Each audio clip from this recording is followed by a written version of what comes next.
Hello everyone. आज हमारा next topic रहेगा, जैसे कि तुम्हें थंबनेल में दिख रहा होगा, जो है हमारा पोस्ट गुप्ता पीरियड। मतलब गुप्त काल का पतन हो चुका है और अब अगला साम्राज्य का उदय हो रहा है।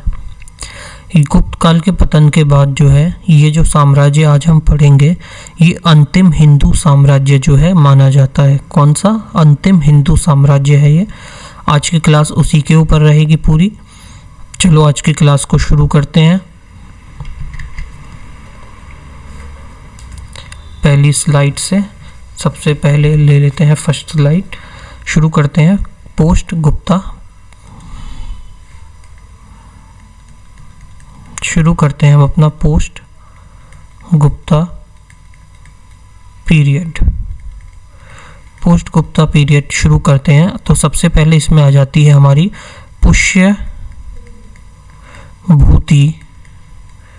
पुष्यभूति डायनेस्टी। कौन सी? पुष्यभूति डायनेस्टी। इसका संस्थापक कौन था? आमतौर पर देखा गया है, अभी तक हमने हिस्ट्री में देखा है कि जो भी डायनेस्टी है उसका जो पहला जो शासक रहता है उसी के नाम पे जो है उस डायनेस्टी का नाम पड़ता है। तो इसका पुष्यभूति का जो संस्थापक था उसका क्या नाम था? उसका नाम था पुष्यभूति ही नाम था उसका, पुष्यभूति नाम था। इस वंश को क्या कहा जाता है? और वर्धन वंश भी कहा जाता है। वर्धन वंश क्यों कहा जाता है? क्योंकि आगे हम देखेंगे कि इसमें एक महान राजा आएगा जिसका नाम है हर्षवर्धन, तो उसके नाम पे जो है वर्धन डायनेस्टी भी इसका नाम पड़ जाता है। पुष्यभूति इस जो साम्राज्य है, वर्धन साम्राज्य कह लें या पुष्यभूति साम्राज्य कह लें, इसके संस्थापक होते हैं। इस समय यहाँ की राजधानी क्या होती है? इस समय ये राजधानी यहाँ पे रहती है थानेश्वर। ये जो है ये हमारे हरियाणा का जो है एक घराना है, राज्य घराने की बात चल रही है यहाँ पे। क्या रहती है इसकी राजधानी? इसकी राजधानी रहती है थानेश्वर, जो कि कहाँ पड़ता है? हरियाणा में पड़ता है। पुष्यभूति इसके संस्थापक होते हैं, राजधानी होती है थानेश्वर। कंबल क्यों कर रहा हूँ मैं? क्लास के साथ साथ ही तुम्हें जो है आराम से याद होता चले और तुम आराम से इसको दोबारा एक बार देख लो। दोबारा से जब पीडीएफ इसकी टेलीग्राम से पढ़ लो तो तुम्हें ये पूरा टॉपिक जो है रिवाइज हो जाए। राजधानी इसकी क्या रहती है? थानेश्वर राजधानी रहती है। फिर इसने ज़्यादा कुछ पुष्यभूति ने किया नहीं था। इसके बाद पुष्यभूति का जो एक बेटा होता है, सन होता है, वो आ जाता है जिसका नाम होता है प्रभाकर वर्धन। कौन होता है? प्रभाकर वर्धन होता है।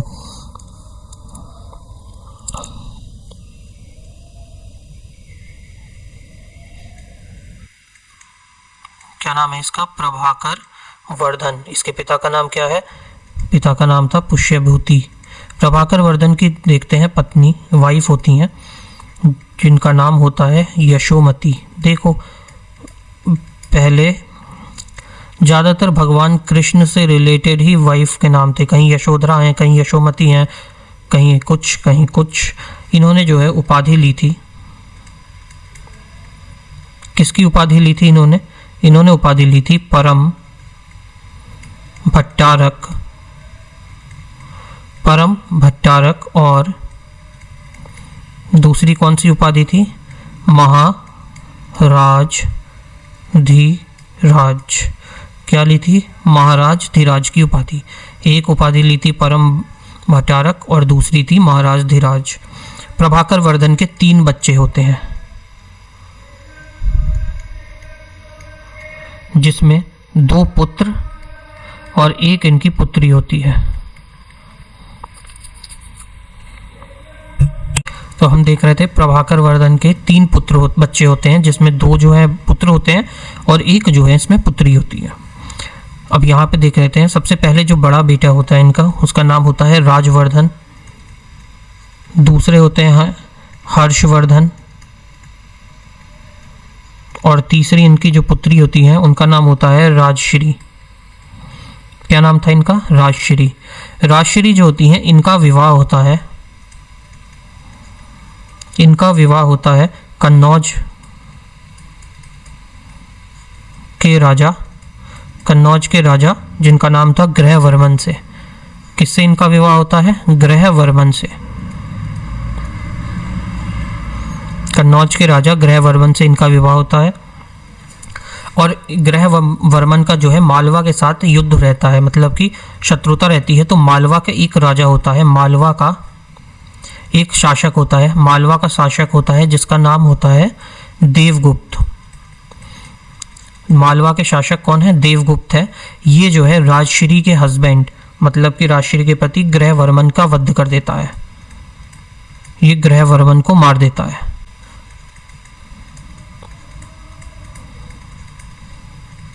ग्रहवर्मन को ये मार देता है। तो जो इनके जो भाई है, पहला भाई, बड़े भाई जो है राजवर्धन जो है, ये जाके देवगुप्त को मार देते हैं। राजवर्धन किसे मारते हैं? राजवर्धन जाके देवगुप्त को मार देते हैं। और जब ये ग्रहवर्मन को मार देते हैं तो इनकी बहन जो होती है राजश्री जो है पलायन कर जाती हैं जंगलों में। राजश्री कहाँ चली जाती हैं? जंगलों में चली जाती हैं।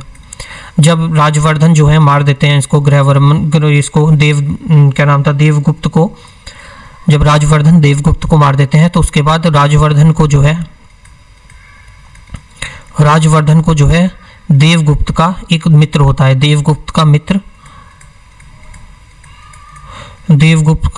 का मित्र होता है शशांक।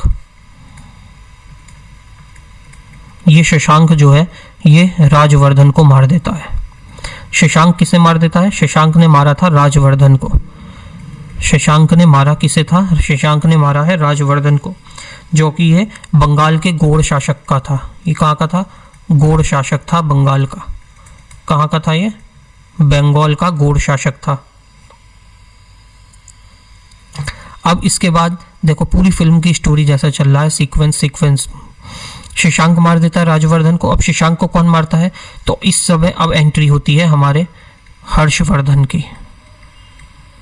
हर्षवर्धन जो है ये शशांक को मार देते हैं। हर्षवर्धन ने किसे मार दिया था? हर्षवर्धन ने मारा शशांक को। पूरा एक फ्लो चार्ट सा बन गया है। फिर से देख लो एक बार। प्रभाकर वर्धन के 3 बच्चे होते हैं। प्रभाकर वर्धन के 3 बच्चे हुए। एक थे राजवर्धन, दूसरे थे हर्षवर्धन और उनकी पुत्री थी राजश्री। राजश्री की जो है विवाह होता है किसके साथ? ग्रहवर्मन के साथ। राजश्री का विवाह किससे हुआ? ग्रहवर्मन के साथ। ग्रहवर्मन कहाँ के राजा थे?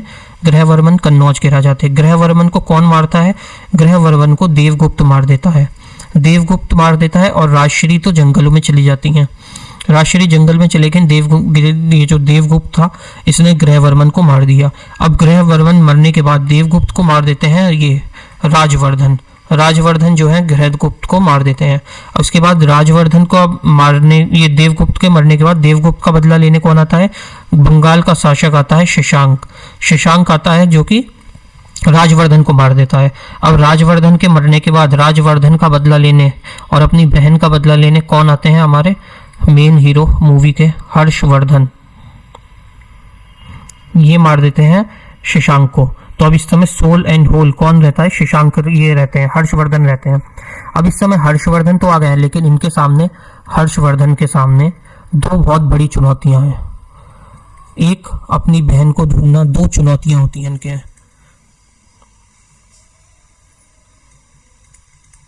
दो बहुत बड़ी इनके सामने 2 चुनौतियां। एक अपनी बहन राजश्री को ढूंढना,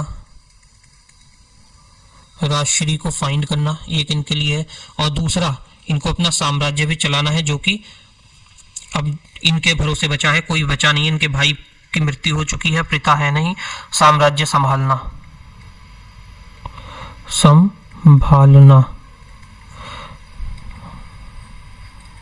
साम्राज्य चलाना लिख लो। 2 चैलेंजेस आते हैं इनके सामने। एक तो रहता है राजश्री को ढूंढना, जो कि जंगलों में भाग गई थी, और दूसरा रहता है कि अपने साम्राज्य को चलाना। तो ये राजश्री को तो ये ढूंढ लेते हैं, जंगलों में से मिल जाती हैं इनको, राजश्री का पता लगा लेते हैं ये। तो ये राजश्री का तो पता लगा लेते हैं जैसे हमने अभी देखा, लेकिन ये किसकी मदद लेते हैं? उसके लिए जो है एक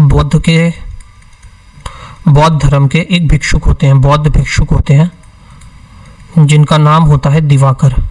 बौद्ध भिक्षुक होते हैं दिवाकर।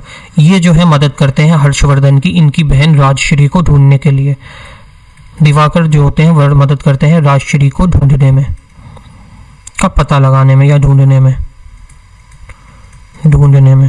ठीक, राजश्री मिल जाती हैं। अब दूसरा चैलेंज इनके पास बचता है अपना जो साम्राज्य है इसको चलाना। तो ये जो है अब अपने साम्राज्य पर ध्यान करते हैं, फोकस करते हैं और सबसे पहले अपनी राजधानी को स्थानांतरित करते हैं। पहले इनकी राजधानी क्या थी? थानेश्वर चल रही थी। अब ये राजधानी को लाते हैं अपनी कन्नौज। राजधानी आती है इन लोगों की अब कन्नौज में पहुंचती है राजधानी।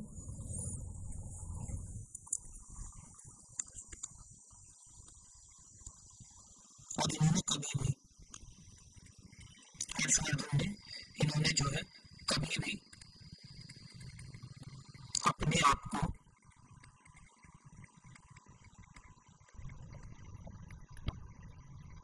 राजा घोषित नहीं किया था। इन्होंने खुद को राजश्री का संरक्षक बन के राज किया था। संरक्षक बन राज किया। हर्ष का कब से कब तक का समय काल रहता है? हर्षवर्धन का इनका रहता है 606 से लेकर 647 तक। जब आखिरी युद्ध ये साउथ में अपना विस्तार कर रहे होते हैं तो ये युद्ध हार जाते हैं, वो आगे हम लोग देखेंगे। इन्होंने जो है ध्रुव सेन जो था वल्लभी रूलर उसे हराया था। किसे हराया था? ध्रुव सेन सेकंड को जो है हराया था हर्ष ने। इन्होंने 3 बुक्स लिखी थी जो कि बहुत फेवरेट है टीसीएस के लिए। टीसीएस पूछ ही लेता है किसी ना किसी शिफ्ट में। सबसे पहली थी नागनंदा, दूसरी थी रत्नावली और तीसरी थी प्रियदर्शिका। कौन सी बुकें थी? एक थी नागनंद, दूसरी थी रत्नावली और तीसरी थी प्रियदर्शिका। और ये जो थे पोइट थे, कवि थे। हर्षवर्धन क्या थे? हर्ष जो है कवि थे। इनके समय में जो है इन्हें लिटरेचर का जो है बहुत अच्छा काल चला था। इनके एक राज्य कवि भी हुआ करते थे, राज्य के कवि हुआ करते थे या दरबार के कवि, जिनका नाम होता था बाणभट्ट। बाणभट्ट के बुक के बारे में भी बहुत बार टीसीएस पूछता है। बाणभट्ट ने भी बुक्स लिखी थी 2। ये बाणभट्ट थे, इन्होंने भी बुक्स लिखी थी। कितनी? 2 बुक्स लिखी थी। कौन कौन सी 2 बुक्स थी? एक तो आती है हर्षचरिता,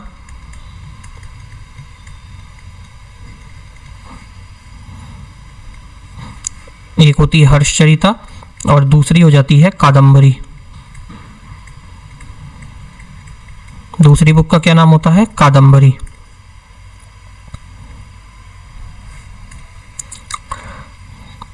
और जो हर्षवर्धन है, हर्षवर्धन को जो है लास्ट हिंदू किंग के नाम से इनको संबोधित किया जाता है। ये जो है आखिरी हिंदू राजा थे हमारे साम्राज्य के। सिम्बा हमारा सो रहा है। ये जो है लास्ट हिंदू राजा थे और इनके समय में एक विदेशी यात्री आता है। एक विदेशी यात्री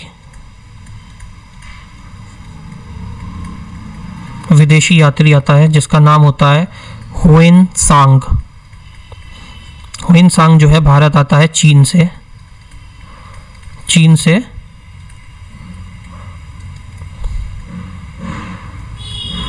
भारत आता है ये। और हुएनसांग ने जो है नालंदा विश्वविद्यालय में पढ़ाई करी थी। नालंदा यूनिवर्सिटी का ये स्टूडेंट था, प्लस बाद में इसने वहाँ पे पढ़ाना भी शुरू कर दिया था नालंदा यूनिवर्सिटी में ही। और जो ये हुएनसांग था,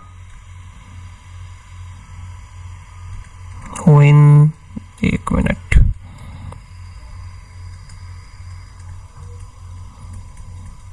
ये जो हुएनसांग था इसकी एक बुक थी। उस बुक का क्या नाम था?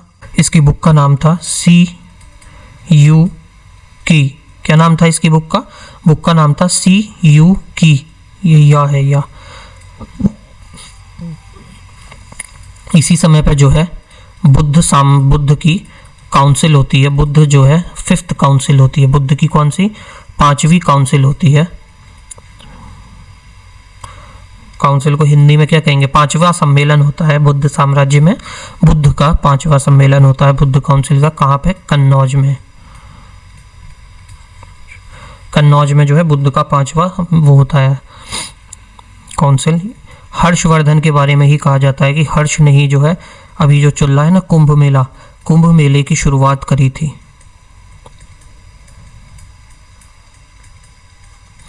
किसने? हर्षवर्धन ने ही करी थी। जब इसने इधर नॉर्थ वगैरह सब जीत लिया, उसके बाद ये चलते हैं हर्षवर्धन साउथ की तरफ एक्सटेंशन करने, साउथ में अपना एक्सटेंशन करने। और जब ये साउथ में एक्सटेंशन करने के लिए बढ़ते हैं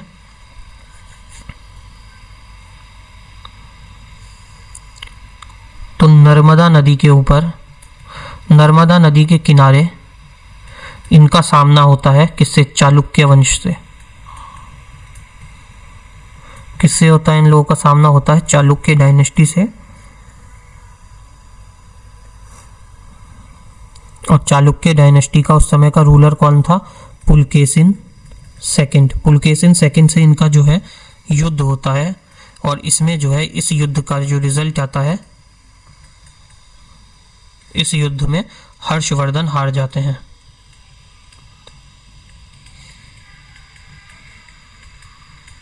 इस युद्ध में हर्षवर्धन हार जाते हैं, और हर्षवर्धन की कोई औलाद नहीं थी, मतलब उनके कोई बच्चे नहीं थे, तो इसके बाद इनका कोई अगला शासक इधर कोई आता नहीं है हर्षवर्धन की मृत्यु के बाद। और ये जो युद्ध हुआ था, ये हमारा जो युद्ध हुआ था, इस युद्ध की जानकारी कहाँ मिलती है? इस युद्ध की जानकारी जो है ऐहोर अभिलेख, जो कि कहाँ पे है ऐहोर अभिलेख? ये पड़ता है कर्नाटक में। ऐहोर अभिलेख कर्नाटका।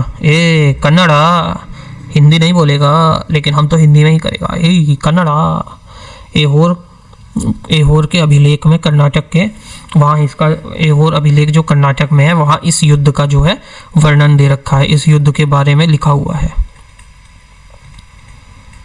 पुलकेशिन सेकंड और हर्षवर्धन के युद्ध के बाद, हर्षवर्धन की मृत्यु के बाद जो है छोटे छोटे राज्यों का जो आते हैं और वो जाते रहते हैं। एक तो था गुर्जर प्रतिहार वंश आता है, एक इसी में परमार डायनेस्टी आती है, और फिर हर्षवर्धन साम्राज्य का जो है अंत हो जाता है, ख़त्म हो जाता है। तो ये थी आज की हमारी क्लास। आई होप तुमको सही लगी हो। Thank you. अगर क्लास ठीक लगी हो तो चैनल को हमारे सब्सक्राइब कर लेना। इसके क्वेश्चन भी होंगे, वो क्वेश्चन भी हम कर लेंगे। ज़्यादा क्वेश्चन है नहीं, 15-20 क्वेश्चन होंगे इसके, वो भी कर लेंगे। और टेलीग्राम चैनल पे इसकी तुम्हें PDF मिल जाएगी। टेलीग्राम चैनल ज्वाइन कर लेना, उस पर तुम्हें PDF इसकी मिल जाएगी, वहाँ से PDF डाउनलोड कर लेना। ठीक, मिलते हैं नेक्स्ट क्लास में, जो कि होगी हमारी अभ्यास सीरीज़ वाली। वो अभी उसका काम चल रहा है, मैं रिकॉर्डिंग करूँगा उसकी। अभ्यास सीरीज़ पूरी करके देख लेना, उसके क्वेश्चनों को भी 25 क्वेश्चन कर रहे हैं हम उसमें। ठीक, मिलते हैं नेक्स्ट क्लास में।